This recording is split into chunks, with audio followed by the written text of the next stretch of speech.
All right, I'm gonna go ahead and put the headliner in this Suburban, and what we chose was this cowhide type material. It's very soft, and it's got a kind of more of a plastic back, so I think it'll be good for the adhesive, because what I've had a problem with is if you don't use actual headline material, sometimes you put the adhesive in and you get excited to put the fabric on, but you have to let the adhesive to tack up, otherwise it will bleed through and you get these little hard spots in your fabric. And I think with the plastic back that will help out. The way we're going to go ahead and take this off, remove all these screws. There's going to be a fiberglass panel, which is the actual headliner where the fabric's attached to. Then once we get that off, we're going to scrape all this headliner material off and then put the new stuff on with adhesive. And I'm going to go ahead and make a video of that. But I just want to keep making different videos of stages of fixing up this Suburban. All right, we have the headliner out, and it created quite a mess because there was a mouse nest over one side. Basically, this originally had a foam behind it, and you can see that that foam has broken down over time. So this is actually going to come off super easy. We're going to use some scrapers, scrape it off down to that fiberglass molded panel. Then all we have to do is put the adhesive on and we're good to go. So let's go ahead and scrape that off. All right, so Katie is over here scraping this foam off, and you can see it's coming off pretty easily with a little squeegee, actually like a Bondo applying squeegee, but whatever. It's a little plastic squeegee. It comes right off. And we're just gonna go ahead after this is off, sand this with probably like a 120 to 80 grit DA sander just to take off any of that old glue. And then that should prep the surface. Unfortunately, you can see where the mouse had built a nest above it. It's actually warped, and there's really no great way to save that. I think what we're gonna try to do, probably not the best thing to do, but it should give it some shape. I'm gonna put carpet tape on the back of it, and then when we put it up, I should be able to stick it to the ceiling, and then maybe it will kind of stay up in place and keep its shape a little bit more. This one's not as bad, but really what it's gonna do is look a little wavy, and not the desired effect, but I'm not going to go ahead and try to find new pieces for this. We're just going to go ahead and use what we have. All right, here's our cowhide material, synthetic, and then there's the cleaned up the best we could, vacuum, sanded. You don't want any bumps because they're going to look weird underneath the headliner, but with this material, I think it's going to hide it.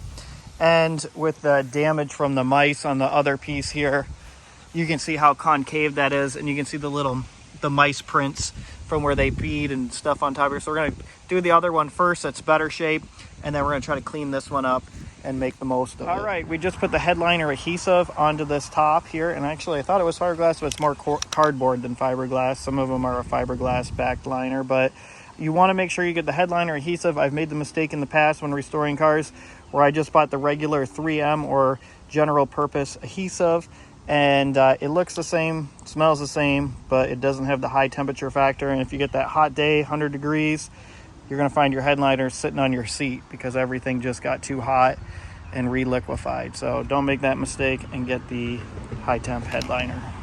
We're going to let this sit for 5 minutes. You want to do that because if you do not let it sit and you go ahead and you put your material on right away, like I said, this glue is going to bleed through the material, and it's going to give you all these weird little crusty spots everywhere where it bled through.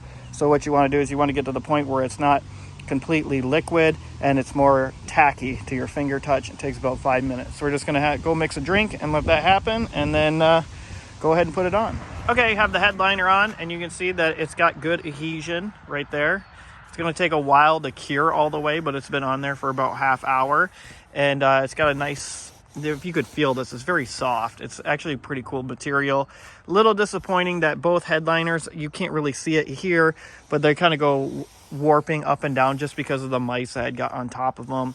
But I'm going to try to rectify that problem. And you know, getting the actual headliner cardboard and everything, I'm sure you could possibly get it, and I could, you know, use a trim router and get some thin gauge plywood or whatever and try to make it, but we're just making it better than it was right now. So we're going to put it up there, and hopefully it won't be disappointing. Sometimes when you get it back in its track, it will kind of snap back into form. So we'll just see how much distortion's there when it's done. But right now we just got to take a razor blade, go around, trim it.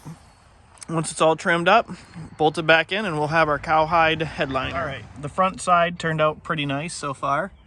We have it in, and now we just have to work on the back side, but the back side's warped, so let's go play around. All right, you can see the damage. Majority of where the mouse peed was right here, so that's the majority of the warpage. you can see how warped it actually is.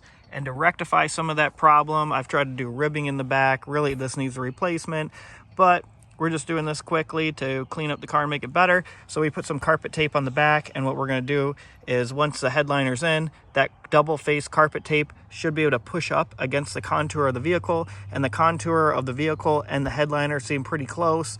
So it should pop it back into place, and we might be able to get away with that. So let's see what happens. This was in the car when I got it, and it was meant to hold the headliner up. So when the headliner would sag, you'd throw a tack in it. And I think it's time we retire that. Okay, here is our headliner in.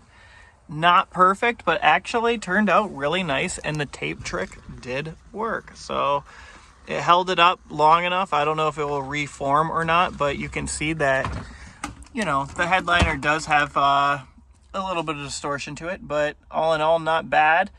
And for like a quick $100 fix, it took us like 4 hours, but still, it looks a lot better, and now we won't be having all that stuff coming apart and flying in our face, because what was happening is all that foam was flying around on us in our face when we drive this thing. So that's just the first step. I'm going to fix all the rust on here next and paint it up, but it's just kind of one of those projects we're doing on the back burner, and we drive this car. It's a fun car to drive around, so wanted the headliner to be fun as well, and I think we accomplished that. See you on the next one, guys.